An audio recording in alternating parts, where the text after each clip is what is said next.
Hey everybody, we're here at Reef-A-Palooza 2025 in Orlando, and right now I am sitting with the one and only Patrick from Neptune.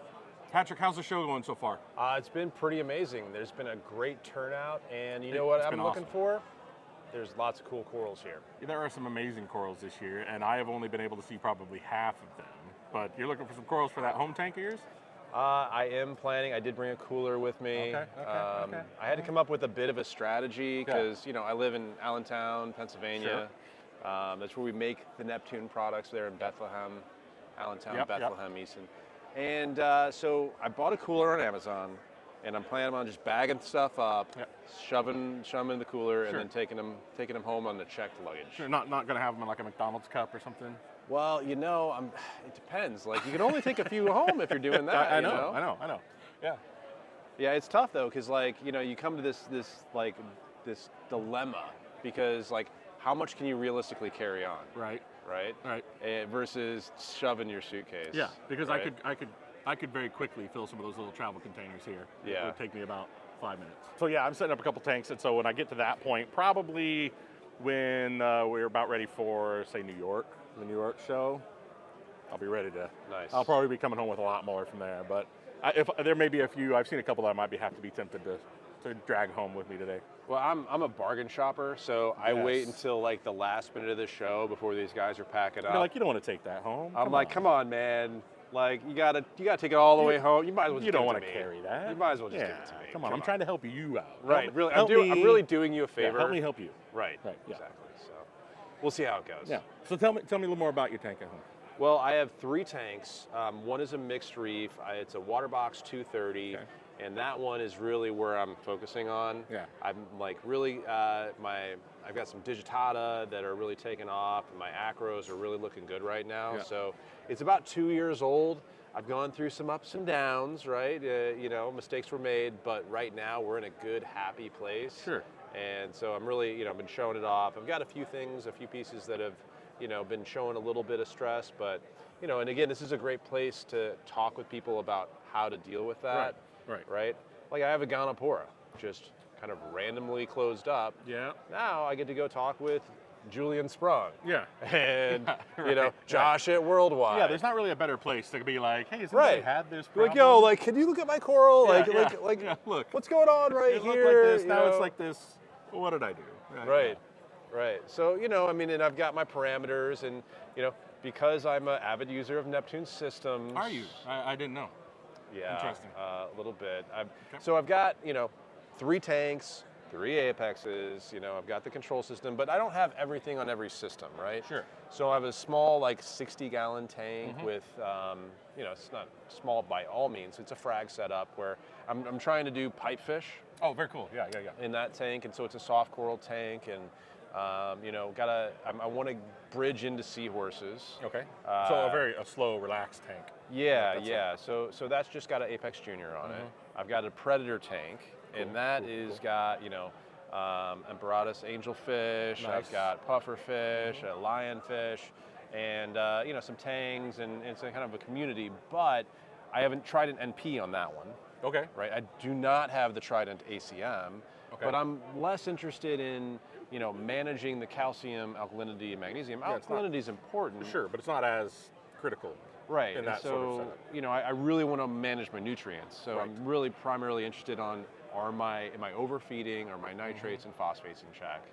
And then on my Odyssey reef, which is my 230 mixed reef, and it's kind of going predominantly Euphilia, Acropora, Monopora, SPS, I've got LPS too, but and Ganapora. Sure. So I'm really trying for like everything, so nothing is always going to be perfect in that kind of a scenario. Right. But I've got the Trident ACM. Yep. I got the Trident NP. I've got the Apex Pro. Yep. So I'm measuring, ORP, pH. I've got the conductivity probe.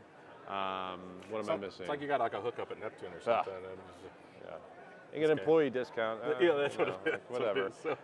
But it's seriously, I look at that parameters the most often, right? So that's really important. Like my Trident ACM and my Trident NP, actually I just started using the user calibration setting on the Trident NP. Okay, and that's a new new feature. Yeah, that's a new right? feature. We were talking about this the other day. Yeah. Right. So, traditionally with the Trident alkalinity, calcium, magnesium, the ACM, the OG Trident, you could calibrate it in one of two ways. The calibration solution that's sent with the Trident, and that gives you basically parameters that you enter into Apex Fusion. Right. And then when you hit the calibrate button, you put the input of the water sample line into that little bottle. And you tell it what the parameters are, and then it resets itself to those parameters. Now, the other method of doing this would be to kind of hack the system, so to speak, because it wasn't really supported use, but it's a very useful way that people use the Trident, is to say, I don't want to actually measure using the calibration solution. I want to benchmark my Trident against a known other method of testing. Okay. So maybe you're using a Saltwater test. Okay. Maybe you're using a NIOS test kit or a HANA checker. And I actually just want my Trident to match those numbers. Because that's what's been working for me, right? Yeah, because that's what I'm comfortable with, and I want to make sure that I'm sanity checking. And I don't want to have to sit there and think every time in my head, oh, it's actually, if it's here, it's actually here, right? Well, and that very... Right, it's the source of truth, right? So if you're looking at the ACM numbers and you want it to match those, you can certainly do that. And so you essentially plug the numbers that you want in, and then as you pull the water sample from the aquarium, your Trident is going to say, okay, this colorimetry, at this set point, that's what it means. And if that's what's the number that you believe is the truth or the truth that you trust, you are able to do that. Now, with the NP, you were not able to do that out of the box when we initially launched it. And that was last summer. So as of like a couple months ago, we introduced into the firmware the ability for you to not only calibrate with a stock solution that we provide with the NP, but now you can calibrate to whatever other method of testing that you would like to use. Great. So if you say, well, I prefer to know and check that my phosphate and nitrate are, methodology with testing of X, because like personally I test with adjacent technologies, about every week or two, just because I like to be totally sure. Right? It's really important for these parameters to be correct. And so I will recalibrate with those. So that's really a technique that I use to, and I really like that with my NP and my ACM, to make sure I'm matching my parameters and that I'm being really accurate and validating. And I think a lot of people will find that a useful technique. Yeah, very cool. So out of curiosity, what standard are you programming everything to, or are you matching to? Do you match to like the pre-standards, or are you actually using something else, like another system, like another test Well, kit? I've been exploring. I've I've had success with both. I think, it really comes down to which methodology, you're using to be accurate. So one of the ways that you can kind of test this theory, right, is, let's say with ACM, if you're running your standard test kits, why don't you try testing our calibration solution and see the relative accuracy on those standards? That's a great idea. Because we go through a lot of rigorous testing on them, and we send out ICP tests, and then we go through 5 different levels of internal testing on those solutions when they go out. So it really will kind of give you an idea of how accurate whatever testing method you're using based off of a reference standard. There's also other reference standards you can buy. Okay. This one happens to come with your reagent kit. Yeah, but I think that's a great sanity check, right? Yeah. If you're not sure, just take that and run it with your kit. Run it with whatever you're used to using. So. And I think generally, when you think about equipment, these things and measurements, these things point to the truth, right? And when you have something like chemistry, you need to have as much confidence as you can in what the ACM and the Trident NP give you is a lot more confidence and a lot more rapidity. So when you look at somebody like Worldwide Corals, they're going to invest in actually having an employee test all of their systems every day manually. Maybe that's a great tip for the home aquarist, right? Just hire somebody to test your aquarium every day. Or you spend the time, right? Yeah, that's what I want to spend my time doing, right? Yeah, exactly. There's this, like this tube that I want to dump some water in Yeah. and some reagent. I want to shake it for 2 minutes, put it in a thing. I'll be the first to admit that I have some really nice test kits at home that have dust on top of them. Yeah, so, right? I mean, the expiration date, you're like, uh-oh. It's been a year and a half, yeah, right? yeah. Oops. Whoops. So, I mean, I think for me, there's certain things that are non-negotiable, Yeah. like check my salinity every week. Yep. Right? I do an automatic water change on all my systems. Yep. It took me a while to set that up, but that's a game changer. Oh, it's so good. Yeah. Oh my God. I love it. Yeah. Right? Like so consistent. Yep. And then, you mix your water, but if something in that chain goes wrong, Yep. you need to know. Correct. So we have a conductivity probe, which is a great option if you're doing an automatic water change, because you can see it drift, right? That's right. But if for whatever reason, peristaltic pumps have a lifetime. Yep. Right? So if it shuts off and then you're just filling with RO water to make up for it or something like that, like it's not doing it right, I mean, it's going to... Well, that's an important, and I have my own kind of strategy to prevent that from happening.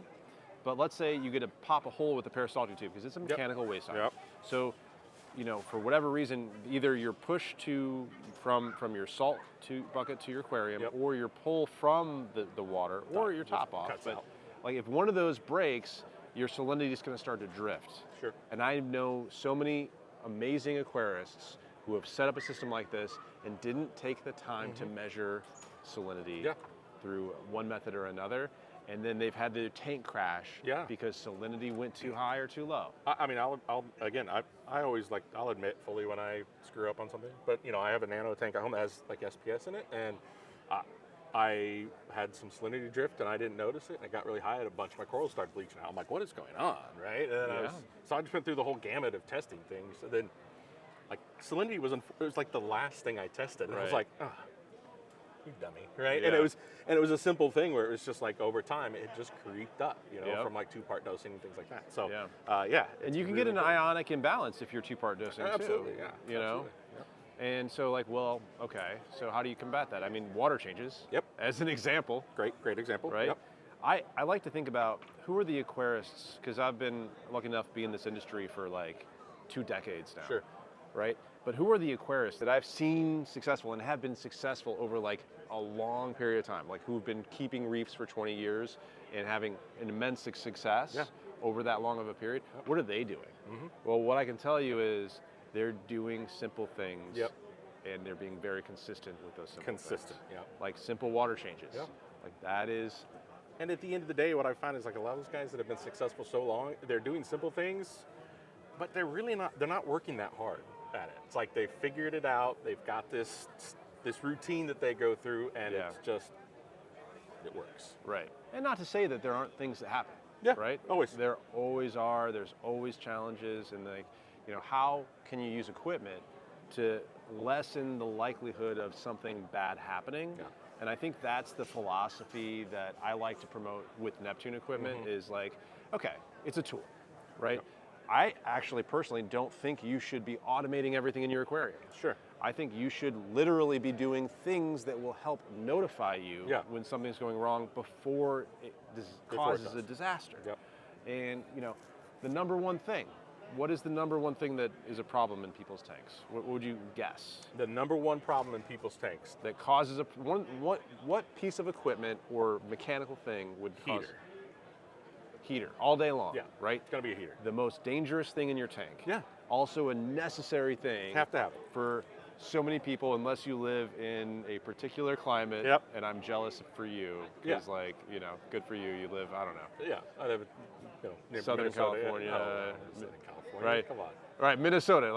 We need heaters. Cool. Yeah. We need heaters. Yeah. Okay. And and back in the day when it was, I used to run metal halides, I had to have a chiller too. So same concept. Which even doubles the danger, right? Yep. So I think if you were to take an Apex and just start with an Apex Junior. Yeah. Right? You've got the ability to measure temperature, and then you add on an EB832. Yep. Right? And you're controlling a heater, or you're controlling a heater controller. Yep. As well.